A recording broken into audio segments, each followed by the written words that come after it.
Tutela de urgência é espécie do gênero tutela provisória, a qual subdivide-se em tutela antecipada e tutela cautelar, que podem ser concedidas em caráter incidental ou em caráter antecedente. A tutela de urgência pode ser concedida em duas situações distintas. Na primeira, ela exige a presença de dois requisitos, a probabilidade do direito e o perigo de dano. Já na segunda, exige apenas um requisito, o risco ao resultado útil do processo. Melhor explicando esses requisitos, temos que a probabilidade do direito é aquela circunstância fática e minimamente comprobatória de que o requerente realmente possa possuir o direito defendido.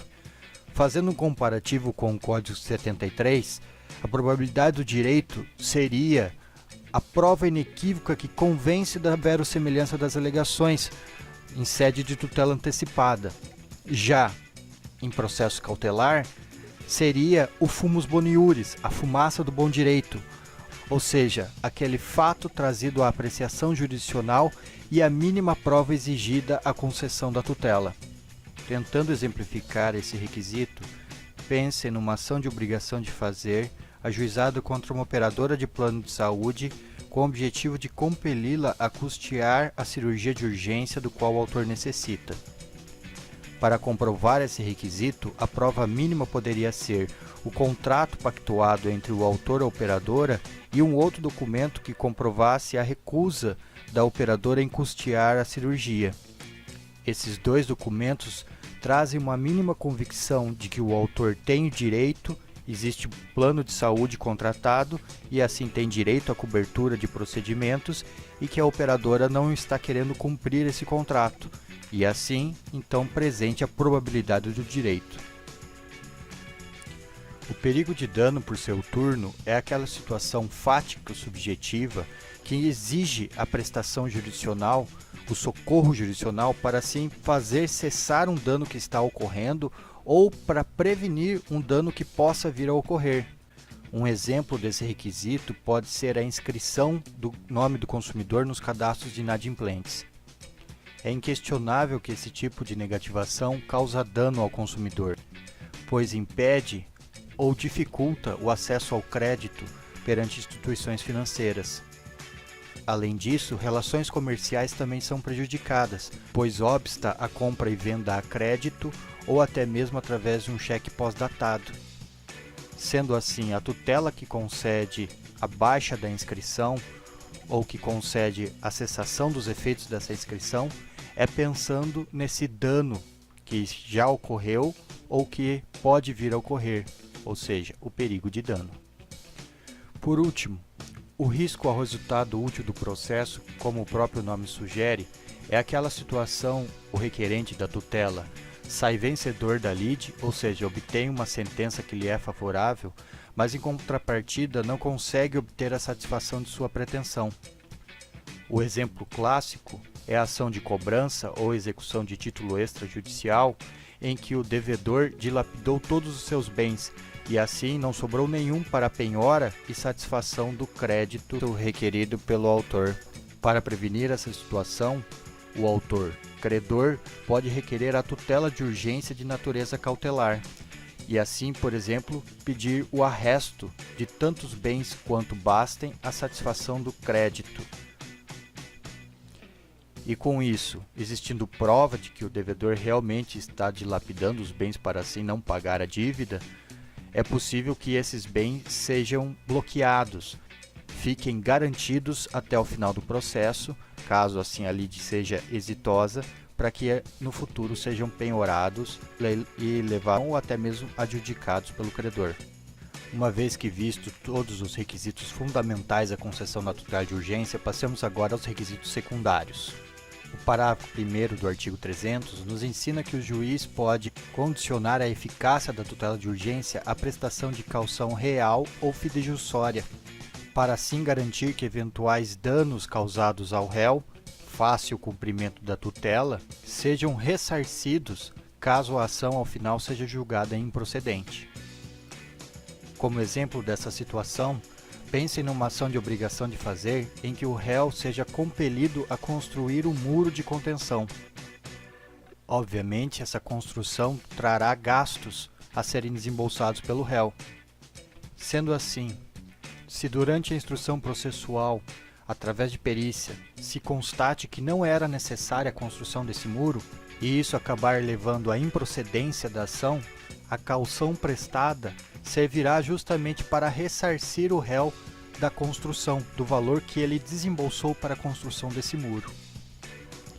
Lembro, todavia, que essa caução é uma faculdade e depende do entendimento do juiz frente à situação apresentada e ainda da situação econômica da parte, porque se ela não tiver condições de prestar essa caução, o juiz então pode dispensá-la. Passando ao próximo parágrafo, verifica-se que a tutela de urgência pode ser concedida liminarmente ou após justificação prévia.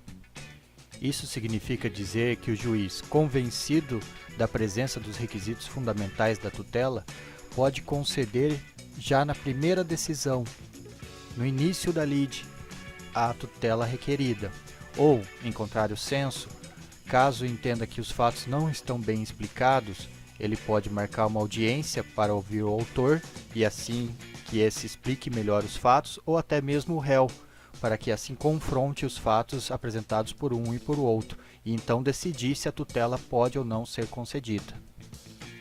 Continuando, o parágrafo 3º traz uma condição negativa à concessão da tutela, pois, se existir perigo de irreversibilidade dos efeitos da decisão, essa tutela então ela não pode ser concedida, pois essa irreversibilidade levaria a entender que a tutela é definitiva, e como o próprio nome diz, a tutela, nessa fase do processo, ela é provisória. Por mais que seja de urgência, ela tem que ser provisória, porque se for definitiva, ela somente depois da sentença é que isso daí poderá ser apreciado ou não.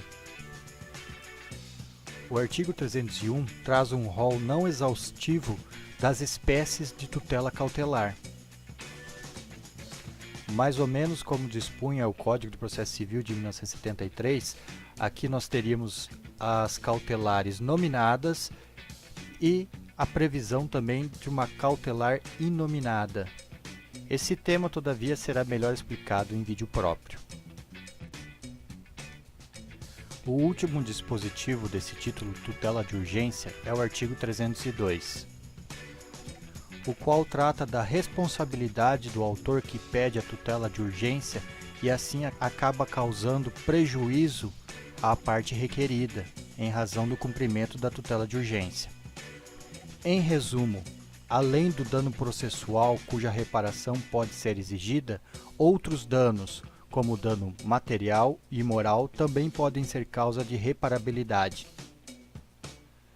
A primeira hipótese que pode dar ensejo à reparação de danos é a do inciso 1, em que a sentença lhe for desfavorável. Desfavorável, obviamente, ao autor, ao requerente da tutela. Nessa situação, utilizando-se inclusive do exemplo dado aqui no parágrafo 1º, aquela tutela que determinou a construção de um muro de contenção, caso a sentença no final seja desfavorável, ou seja, tenha uma sentença que reconheça que não havia necessidade da construção daquele muro, tanto o dano material com o desembolso do valor pode ser exigido, a restituição, quanto eventual dano moral, pela imputação de uma culpa que não existia.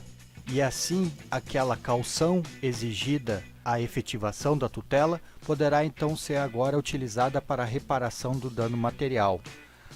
O dano moral, em contrário, não exige-se que seja prestado um caução, porque não se pensa que toda a tutela possa causar um dano moral. Então isso deve ser objeto de um pedido próprio, que, se possível, será realizada no próprio processo, tal como assim dispõe o parágrafo único, ou em um processo apartado, caso não seja possível naquele processo apurar todos os fatos da ocorrência ou não do dano moral. O inciso 2 traz a hipótese de inércia do autor quando concedida a tutela em caráter antecedente. Pensem como exemplo uma busca-apreensão concedida já de início em caráter antecedente e que então ela deverá ser melhor explicada através do processo principal. Se o autor não fornecer os meios para a citação do requerido né, efetivada essa tutela, ele consegue o bem e com isso fica inerte e não traz os meios para a citação do requerido, isso pode ser causa de dano processual ou dano extrapatrimonial. Os incisos 3 e 4 meio que comungam com o inciso 1. O inciso 3 fala quando ocorrer a cessação da eficácia de medida e o inciso 4 fala quando ocorrer a decadência ou a prescrição da pretensão do autor. Ou seja, a sentença foi desfavorável ao autor. Aquela medida concedida no início acaba sendo cassada, sendo revogada. Nessas hipóteses também pode dar ensejo à reparação do dano, ao pedido de reparação de indenização do dano sofrido em razão da tutela de urgência. Esses então são os requisitos fundamentais e os requisitos secundários, assim como as outras normas, referentes ao título tutela de urgência, sendo que os requisitos mais específicos e situações da tutela antecipada e cautelar serão vistos em vídeo próprio.